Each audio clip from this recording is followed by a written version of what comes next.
Mongoose BMX defined the pinnacle of racing bikes with handcrafted chromoly frames, then wound up as just another department store label. How did a garage invention like the Motomag wheel power a global BMX revolution, only to see it all slip away? The answer starts with an innovation no one saw coming. In 1974, Skip Hess worked late into the night in his Simi Valley garage, wrestling with a problem that every BMX rider faced. The wheels on their bikes just were not strong enough to survive the jumps, bumps, and landings that defined this new sport. Hess, who had a background in automotive engineering, refused to settle for the same old spoked wheels. He poured his energy and savings into a bold idea: a one-piece, cast magnesium wheel tough enough for BMX abuse. He called it the Motomag. The first Motomags did not come from a factory. They came from Hess's own hands. He ordered raw castings from Kragar, a company better known for car wheels, then drove them to local machine shops for finishing. Each wheel was shot-peened for extra strength, then boxed up and loaded into Hess's van, ready for shipment to local bike shops. Hess was not just the inventor. He was the entire supply chain, hustling orders out of his garage and handling every step himself. Hands on every part of the process made the difference. Word spread quickly. BMX riders, tired of bent rims and broken spokes, snapped up Motomags as fast as Hess could make them. The wheel's ribbed, spoke-free design delivered a level of durability and stiffness that transformed what was possible on a BMX track. In September 1974, Hess officially launched BMX Products Incorporated, with the Motomag as its first product. Within a year and a half, the company introduced its first complete Mongoose bike, built specifically to match the demands of the new wheel. Demand exploded. Hess leased a cramped industrial shop in Chatsworth, but even that space could not keep up. The company moved 3 times in quick succession, each time chasing more room to meet the orders pouring in from across California and beyond. By 1976, Mongoose had become a top seller, its reputation fueled by real riders and real results. From the beginning, Mongoose was not just another bike brand. It was the product of an inventor who listened to riders, solved their toughest problems, and delivered something nobody else could: that hands-on authenticity, born in a garage, tested on the track, and proven in the hands of BMX racers, set the foundation for everything that would follow. By the early 1980s, the Mongoose name was synonymous with technical progress. The Super Goose frame, introduced with its signature loop-tail design, stood at the center of this reputation. The loop-tail was not just a stylistic flourish. It formed a continuous arc from the chainstays to the seat stays, reinforcing the rear triangle and distributing landing forces more evenly. Riders found that this configuration reduced flex and helped the bike stay true, even after the hardest hits. The Super Goose frame was built from 4130 chromoly steel, a material prized by racers and engineers alike for its combination of strength, fatigue resistance, and lightness.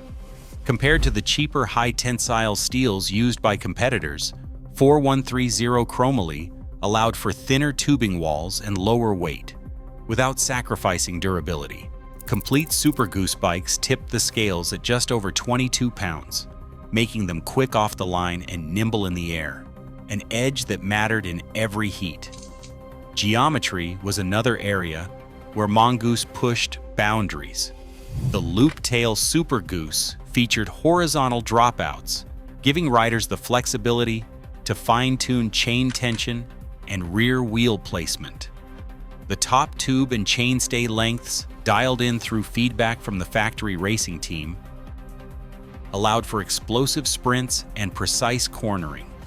Pro-level components rounded out the package: aluminum Pro-class rims, forged steel cranks, and Diacompe MX 1000 caliper brakes, all chosen for their performance under race conditions. Every detail was tested and refined in partnership with the riders who depended on these machines for their livelihoods. The Coast Cruiser followed, bringing the same Cromley pedigree to the emerging cruiser class. Named for Jeff Kosmala, a dominant force in BMX racing, the Kos Cruiser adapted the Super Goose philosophy to longer tracks and taller riders. Its geometry favored stability at speed, with a stretched wheelbase and a more upright stance. Like its sibling, the Kos Cruiser was shaped by direct input from the top racers of the day. Mongoose's approach was simple: listen to the athletes, build what they needed, and never compromise on materials or craftsmanship. This era also saw the company forge close relationships with rising stars like Dennis McCoy and Tim Hall.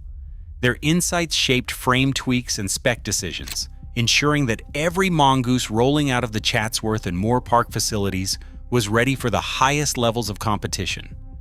The result was a lineup that did not just keep pace with BMX evolution, it set the pace. For a generation of racers, the Super Goose and Kos Cruiser represented the gold standard, a benchmark of what a BMX bike could be when engineering, rider feedback, and manufacturing excellence came together. December 2000 brought a decisive turn for Mongoose. Pacific Cycle, a company built on mass market distribution, acquired the brand from Brunswick for $60 million. Overnight, the priorities behind the Mongoose name shifted. No longer anchored by the demands of elite racers or the expectations of specialty bike shops, the new leadership set its sights on scale. Pacific Cycle's business model depended on high-volume sales to major retailers like Walmart. And that meant every part of the bike, from frame tubing to final assembly, would be reconsidered for cost.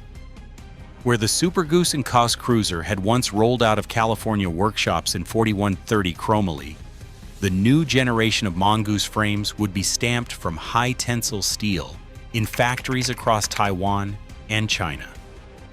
Cromley, with its superior strength-to-weight ratio and fatigue resistance, had defined the brand's golden era. High-ten steel, by contrast, was heavier, less resilient under stress, and far cheaper to source and weld at scale. Materials choices now signaled a different set of priorities. This was not just a swap of materials.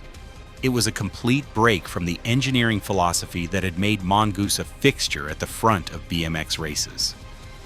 The move overseas brought production costs down and allowed Mongoose bikes to fill the aisles of department stores nationwide. But the trade-off was clear in the details: thicker, heavier frames, simplified welds, and a growing distance from the precision that once set the brand apart. Pacific Cycle's executives saw opportunity in numbers, but the shift would soon test the loyalty of riders who remembered what Mongoose had once meant. Vintage Mongoose forums light up with stories of first rides and restoration projects, their language a mix of pride and frustration. Collectors trade serial numbers like secret codes, searching for the telltale welds and decals that separate a Chatsworth-era Super Goose from a department store knockoff. On auction sites, a clean 1983 Kos Cruiser can spark bidding wars, sometimes fetching thousands, far outpacing the price of any new Mongoose on a big box shelf. Independent bike shop owners remember when a Mongoose badge meant something. They talk about the weight of a real Cromley frame in your hands, the sharp snap of a loop tail dropping into a berm. Now, many will not even stock the latest models. Customers come in asking about the old ones, one shop owner says, but nobody is asking for the Walmart bikes. This split runs deep. For some, Mongoose is a name that belongs to BMX history, a symbol of American ingenuity and racing glory. For others, it is just another logo on a row of heavy steel bikes with plastic pedals and department store price tags. The forums echo with debates about authenticity, value, and what has been lost. What once unified a generation of riders now divides them, as the meaning of the Mongoose name drifts further from its roots. The brand's prestige, once built on engineering and competition, now lives on mostly in the hands of collectors and those who remember what it stood for. Today, Mongoose bikes fill department store aisles, but vintage models fetch thousands from collectors worldwide. Brand legacy can vanish in a single corporate pivot. Once lost, authenticity is nearly impossible to reclaim. The line between icon and commodity grows thinner every year. What does your brand stand for now?